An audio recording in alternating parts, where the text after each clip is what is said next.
بسم الله الرحمن الرحيم الحمد لله والصلاة والسلام على رسول الله وآله وصحبه ومن اهتدى بهداه. We begin بإذن الله عز وجل and with His grace subhanahu wa ta'ala with the first hadith in the first chapter of this book الشمائل المحمدية. The noble features of the Prophet عليه الصلاة والسلام.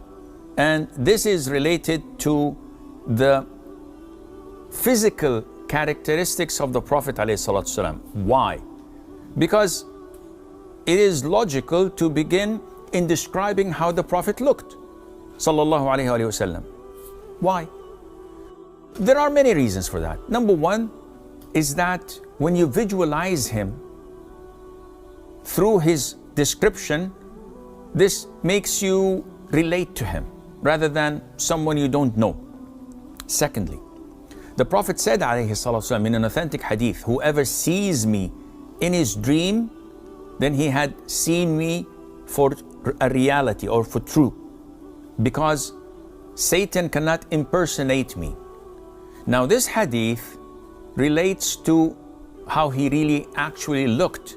If you don't know his, I could get someone coming to me and saying, Sheikh, I saw the Prophet alayhi salatu wasalam. I say, describe him to me. He says, the Prophet ﷺ was like 4'10", and he was chubby, and his eyes were like the South Asians, and this and that. I said, nope, that's not the Prophet ﷺ. Someone says, oh, the Prophet was like 6'4", and he had a big afro, and he was like, you know, a brother. I said, nope, doesn't fit the description.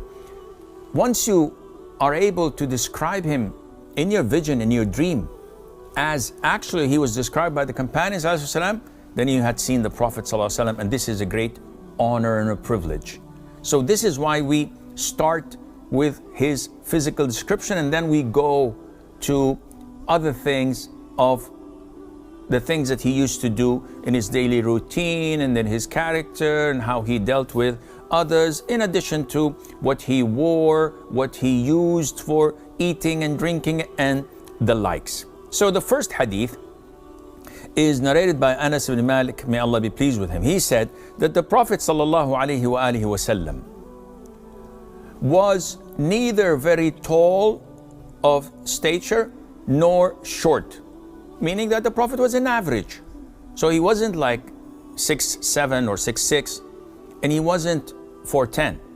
He was average in his height.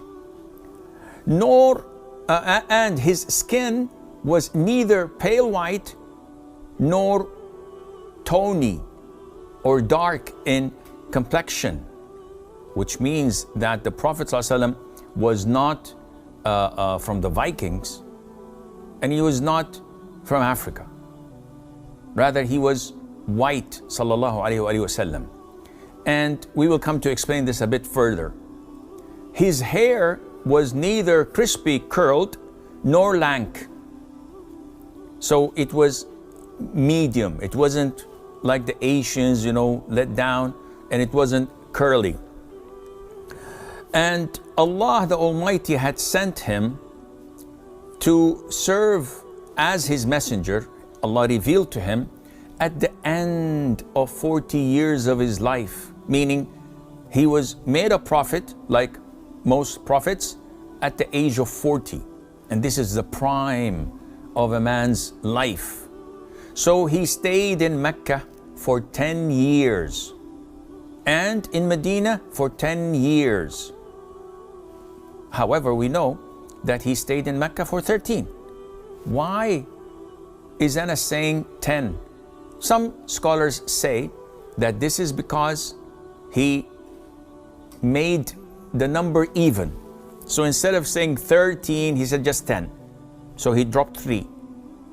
Some say that the first 3 years was the silent and secret and the covert da'wah, which means in the first 3 years, the Prophet did not publicize it. He did not publicly call people to Islam. He went covertly to the people one-to-one, inviting them to Islam. If they accept, he would tell them, keep hush on it, keep it silent, don't publicize it. But after 3 years, Allah told him to announce it. So then it was 10 years of public da'wah and calling to Islam. And in Medina, he spent 10 years.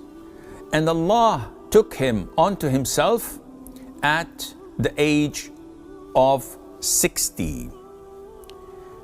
So Allah Azza wa Jal took him to himself, onto himself at the end of 60 years. Again, the number was made even, because we know that the vast majority of scholars, if not the consensus, that the Prophet ﷺ died when he was 63 years of age. And this is according to the Hijri calendar. According to the Gregorian calendar, it's about 61 years of age. Anas goes on to say, with fewer than 20 white hairs on his head and his beard.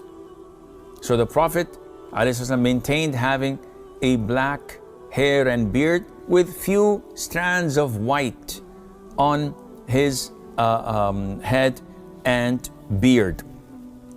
And this gives us a preview how the Prophet looked ﷺ. He was average in height, average in complexion, and that he did not have any extremity in that, and his hair and beard were black with few white hairs. This is the first hadith we have. We will inshallah conclude as we progress in the other hadith related to this and go a little bit in depth in some of the issues related to it. هذا والله أعلم ونسبة العلم إليه أسلم وصلى الله وسلم وبارك على نبينا محمد.